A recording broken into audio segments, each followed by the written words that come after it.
हे बच्चा पार्टी, कैसे हो आप लोग?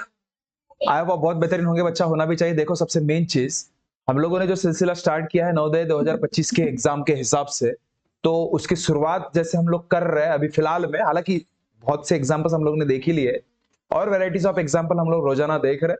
तो स्टार्ट करने से पहले मैं बता दूं, मेरा नाम है राज और आप सभी का तहे दिल से वेलकम करना चाहूंगा मेरे यूट्यूब के परिवार में। एक गुजारिश करना चाहूंगा कि कोई भी नए बच्चा है, नए पेरेंट है, मैं अगर सपोज देख रहे होंगे तो प्लीज हमारे चैनल को लाइक शेयर और सब्सक्राइब जरूर कीजिएगा, क्योंकि रोजाना नवोदय के हिसाब से आपको वेराइटीज ऑफ एग्जाम्पल यहाँ पे पक्का मिलेंगे। ओके, तो देखिए बच्चा, आज का पहला सवाल, दाखवलेल्या आयताकार घनाकृतीचे घनफळ किती आहे, असा साधा सोपा सरळ प्रश्न तुम्हाला दिलेला आहे।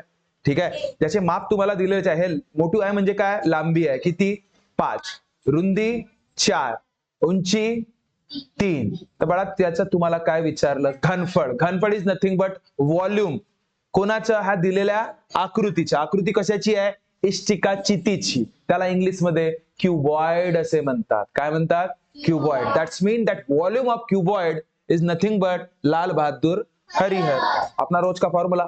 ठीक आहे, तो बडा घनाचं नाही, काय इष्टिकाचितीचं घनफळ जे आहे ना, घनफळचा फॉर्म्युला काय, लाल बहादुर हरिहर।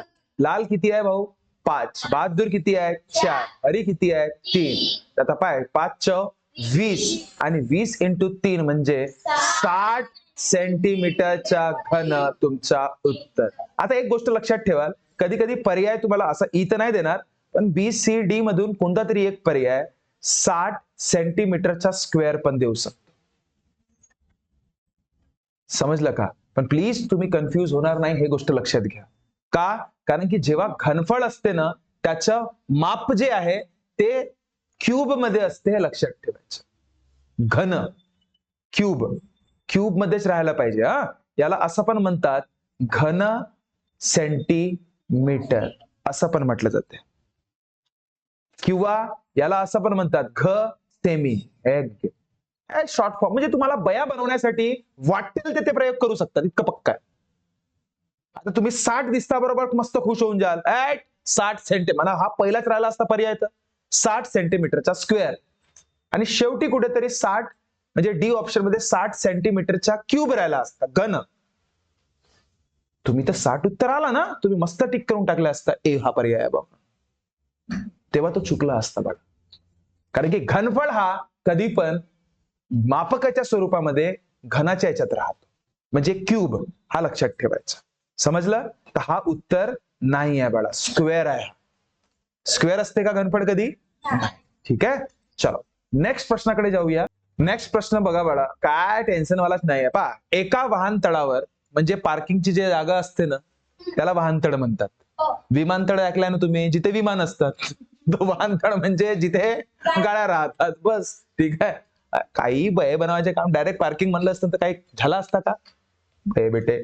तर एका वाहनतळावर 8 मोटार गाडींपैकी 2 गाड्या म्हणते लालच रंगाच्या आहेत, जी म्हणते 8 गाड्यांपैकी, म्हणजे 1, 2, 3, 4, 5, 6, 7, 8, त्यापैकी 2 गाड्या म्हणते का, किती गाड्या, 2 गाड्या लालू आहेत जी, म्हणजे प्रत्येक 8 गाड्यांमधून 2 गाड्या काय आहेत, लालू आहेत। ठीक आहे, समजला का?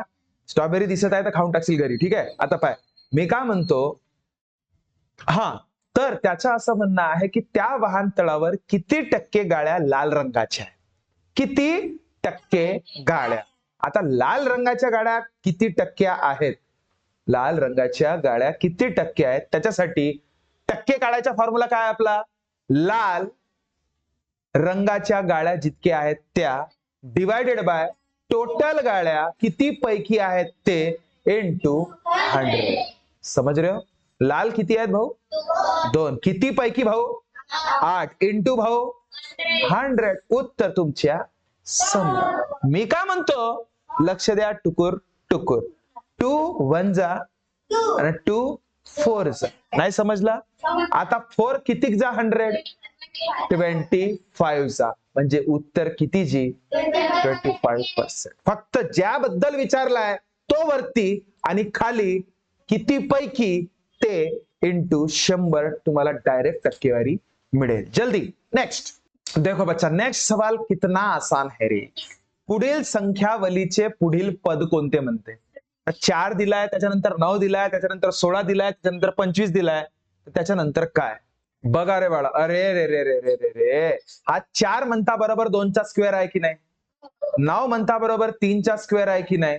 आणि 16 म्हणता बरोबर 4चा स्क्वेअर आहे की नाही? आणि 25 म्हणता बरोबर 5चा स्क्वेअर आहे की नाही? तर नंतरचा म्हणता बरोबर 6चा स्क्वेअर राहील का नाही? किती?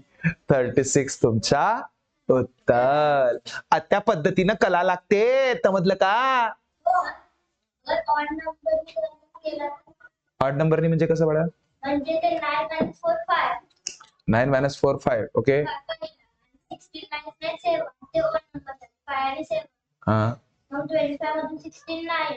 हा. तर त्याच्यानंतर मग 11 प्लस करून 25 तर 30. अरे बापरे, नाही तसा थोडासा किचकट होणार.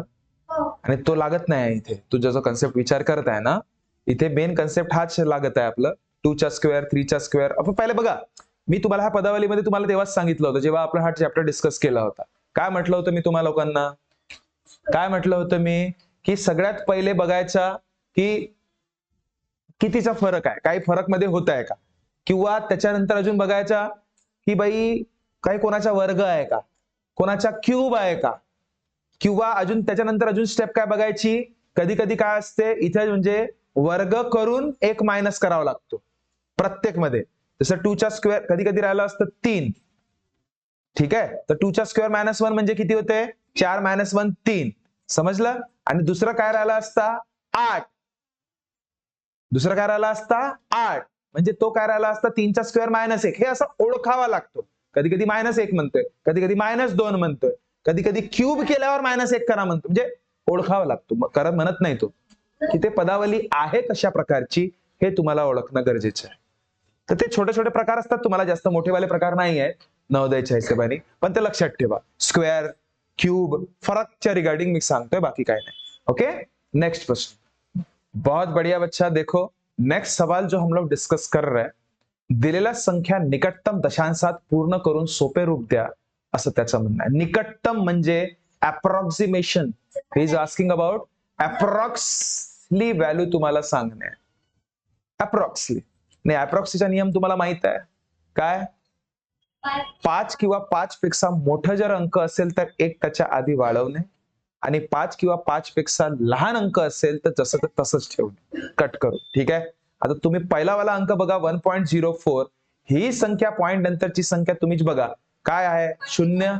5 किंवा 5 पेक्षा लहान आहे, कट करा धडाधड आणि फक्त एकच लिहा. ठीक आहे, into 6.972. तुम्ही स्वतःच बघा, पॉइंट नंतरची संख्या 5 किंवा 5 पेक्षा मोठी आहे का नाही? धडाधड कट करणे आणि एक फक्त समोर वाढवणे, म्हणजे किती बाळा? 7. तो 1 7 जा कितना आंसर? 7. धड़ाक से आपका आंसर रेडी रहेगा. क्या ये बात क्लियर है? क्या ये बात क्लियर है? बस यही दिमाग लगाना है, सन सन सन सन आंसर निकालना है. नेक्स्ट सवाल देखो बड़ा महा आसान सवाल है, लेकिन बच्चे इसको पता नहीं क्यों तो क्या है? गुड बच्चा, बहुत बढ़िया बहुत बढ़िया. एक बच्चे का आया है आंसर जिसका नाम है पृथ्वीराज जी. 44 उसका कहना है. सबसे पहले मैं एक चीज बता दूं आपको, हमेशा बताया है 1/2 म्हणजे नेहमी लक्षात ठेवायचं 0.5 असते, सांगितलं आहे मी. तर यावरून 1/2 म्हणजे काय? 1.5 होणार तास. ठीक आहे, आणि आता हा 1/2 म्हणजे काय होणार? 2.5 तास. समजलं? म्हणजे तुमच्याकडे वेळ मिळालेली आहे पहिली वाली, आणि वेळ पण आहे दुसरी वाली आहे. पहिला वाला किलोमीटर प्रति तास अंतर किती, गती किती आहे तुमच्याकडे? पहिली वाली गती 16 किलोमीटर प्रति तास. दुसरी गती किती आहे बाळा? 8 किलोमीटर प्रति तास. ठीक आहे, तर त्याचं असं म्हणणं आहे की सुरेश जर तासी 16 किलोमीटर प्रति तास या वेगाने 1.5 तास चालतो, ठीक आहे, आणि त्यानंतर तासी 8 किलोमीटर प्रति तासाने या वेगाने 2.5 तास चालतो, तर त्याने एकूण किती अंतर कापले असं विचारलंय. तर मला एक गोष्ट सांगा, तुम्हाला गती माहिती आहे, पहिला वेळ माहित आहे, तर पहिलं त्यांनी कापलेलं अंतर काढणं खूप मोठी गोष्ट आहे का? आपला फॉर्म्युला काय असते? गती बरोबर अंतर भागीला वेग असते तर मग अंतर वेळ वेळ वेळ तर अंतर बरोबर काय होणार बाळा? Distance equals to speed into time, म्हणजे गती इंटू वेळ. समजलं? आता पहिला अंतर कापायचा आहे, माहिती करायचं आहे, तर गती पहिली आणि पहिल्या वेळ. दुसरा माहित करायचा आहे आणि दुसरं वेळ. समजलं? बस तोच नियम लावणे आहे. तर चला बरं, पहिलं अंतर काढूया. पहिलं किती अंतर त्यांनी चाललं तो काढूया. काय होणार? 16 गुणिला 1.5. दुसरा अंतर काय राहणार? 8 गुणिला 2.5. खतम रे. ठीक आहे, सरळ सरळ लॉजिक असते. ठीक आहे, आता मला सांगा 16 ला 1.5 सोबत गुणाकार करणे. पॉईंट विसरा. 6 पंचे 30, 5 1 8, 1 सक 6, 1 1 1, म्हणजे 8 आणि 6 14, आणि ते किती आणि एका अंकानंतर पॉइंट, म्हणजे 34 किलोमीटर चालला भाऊ तो. किती किलोमीटर चालला? 34 किलोमीटर. मान्य कराल? पहिल्या वेळेस जेव्हा गती हे 16 किलोमीटर प्रति तासाची होती तेव्हा. गुणाकार चुकवलो का मी काय? अरे सॉरी इथे 2 लिहिलं मी. इथे पाहिजे होता 24. किती? 24. सॉरी बाळा, सॉरी 24 किलोमीटर. समजलं? आता मला सांगा याच्या 2.5 चा गुणाकार 8 सोबत करू. पॉइंटला विसरा. 8 पंचे 40, 8 दुने 16 आणि 4 20. एका अंकानंतर पॉइंट, म्हणजे दुसरा अंतर कापलेला किती आहे बाळा त्याचा? 20 किलोमीटर. तर तो पहिल्यांदा 24 किलोमीटर चालला, दुसऱ्यांदा 20 किलोमीटर चालला, तर एकूण किती किलोमीटर चालला बाळा? 24 प्लस 20 म्हणजे 44 किलोमीटर चालला. बघा, काय काय प्रश्न मी मान्य करतो थोडासा वेळ घेतात, पण लॉजिकच्या हिशोबाने कराल ना तो खूप लवकर होतो. पण ते नेमकं तुम्हाला माहित पाहिजे की आपल्याला करणं काय आहे. अरे गती आणि वेळ दिलाय, अंतर काढणं म्हणजे काय? अंतर बरोबर गती गुणिला वेळ असते. हा इतकं लिहिल्यापेक्षा रपा रपा रपा रपा तुम्ही पहिले काय काढले असते? अंतर किती आहे? याच्या दोघांचा गुणाकार म्हणजे किती? 24, आणि या दोघांचा गुणाकार किती? तर 20. धडाक से तुमचा उत्तर चुटकीभर सिंदूर मध्ये होता. पण त्यासाठी बाळा ते बारकावे, ते नियम, ते बेसिक, ते कन्सेप्ट माहिती पाहिजे, जेणेकरून तुम्ही त्याचा यूज करू शका. हे वस्तुस्थिती आहे, हे समजणं गरजेचं आहे. काही डाउट है का कोणाला इतपर्यंत? थोड़ा सा पक्का? नेक्स्ट सवाल की तरफ जाते हैं. अब देखो इस बच्चे ने कैसे किया वो भी बता देता. देखो ये बच्चा बोल रहा है कि सर ये तो ठीक है, लॉजिक तो यही लगाया है तूने, ठीक है. अब देखो इस बच्चे का लॉजिक देखो बड़ा, इसने ये किया की 16 किलोमीटर. याला तर माहित होतं की अंतर म्हणजे काय असते. पहिला अंतर काढायचं आहे तर गती गुणिला वेळ करणे आहे. तर 16 गुणिला डायरेक्ट त्यांनी म्हणणं आहे की 1 1/2. याच्याच मिनिंग काय आहे ते तिकडीच्या दुगडी आपला बे एक बे अधिक 1 म्हणजे 3/2. ऍट 2 किती जा? 8 जाता. 8 तिरी ऍट 24 किलोमीटर आला. दुसरा अंतर कसं काढलं म्हणते? हा 8 गुणिला 2 1/2 म्हणजे काय? 8 गुणिला 2 2 जा 4 + 1 5/2. 2 किती जा? 4 जा. 4 पंचे 20. धडाक से बेरीज 44. खतम. मर्जी तुमची आहे. बघा ते एकदा कन्सेप्ट तुम्ही अगर सपोज यूज केलात ना तुमचे जे तुम्हाला आहेत, ठीक आहे, तिगडीच्या दुगडी रूपांतर करता येतोय आणि ते कटपीट होत आहे, तर खूप छान गोष्ट आहे ना रे. म्हणजे पॉइंटची बला वाचते, सांगण्यामागचा उद्देश. आणि मेन तेच समजलं पाहिजे की आपल्याला वेळ कसं वाचवणे. गणितामध्ये वेळ ज्याने मस्त वाचवलं, समजून जा, काम जमलं. ठीक आहे, चला बघा बाळा, बघा टेन्शन नाही. नेक्स्ट प्रश्न महासोपी. कसा सोपी? महासोपी प्रश्न पहा. काय म्हणतोय नेक्स्ट प्रश्न की 1/1 × 2 + 1/2 × 3 + 1/3 × 4 + 1/15 × 16. बाळा याचे उत्तर किती असं त्याचं म्हणणं आहे. मी म्हणताय का? प्रश्न म्हणताय. ठीक आहे, तर 1/1/2 टाइमपास नाही करत बसायचं. सुरुवात 1 ने झाली आहे, आणि बघा हा जो पहिला वाला क्रम दिसतोय, ज्यापासनं संपतोय त्याचपासनं दुसरा वाला क्रम सुरू होतोय. दुसरा वाला क्रम ज्यापासनं संपतोय, तिसरा वाला क्रम त्यापासनं सुरू होतोय.